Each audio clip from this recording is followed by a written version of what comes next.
'Twas the Night Before Jesus. Copyright 2020 by Jeff Brucculeri.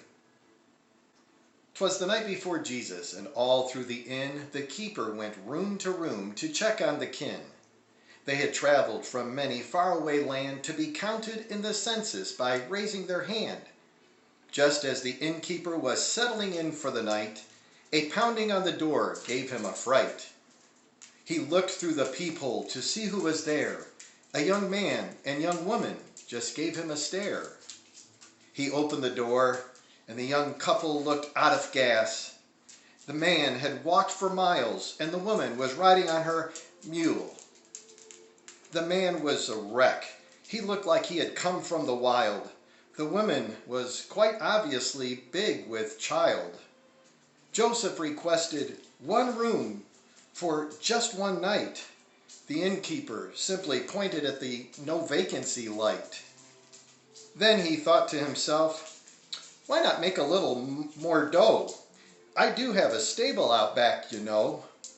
So he said, I can rent you a stall in the barn, I guess. Joseph said, we'll take it, but can you clean up that mess? As he led them that way, the cold wind it did blow, and wouldn't you know it, it started to snow. Joseph tried to make her comfortable, but all Mary could do was cry. She was pregnant, remember, and he was just a guy. Then the time came for the birth to begin. Joseph panicked and he ran to the inn. Two women came running to help with the labor. Joseph stood aside, this moment to savor. That night the shepherds who were watching their flocks got scared out of their wits by an angel in socks. The angel said, behold, I bring tidings of great joy. Go worship the baby and bring him a toy.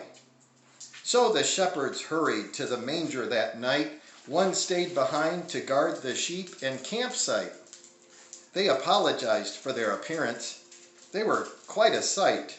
They had no time to change and wanted to arrive before daylight. Joseph assured them it didn't matter what they wore. Just come as you are and please close the door. The cattle were lowing, the horses did bray.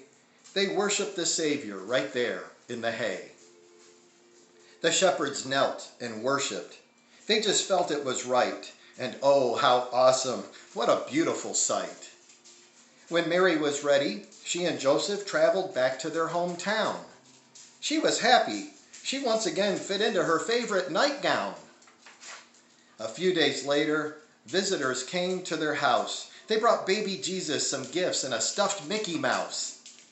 Then arrived three wise men who traveled so far. They were asked how they got there. Oh, we followed the star. They brought gifts of myrrh, frankincense, and gold. One wise man was young, the other two were quite old. They knew then what the shepherds did see. This was not simply a little baby, but the fulfillment of prophecy. Mary didn't know that her baby boy had walked where angels trod, but she knew, just as the angel had told her, he was a gift from God. So for you, my friend, on this Christmas Eve, I give you Jesus. Just trust and believe.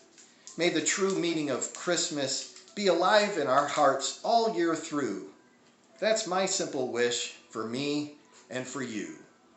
For now, I must close this Christmas prayer.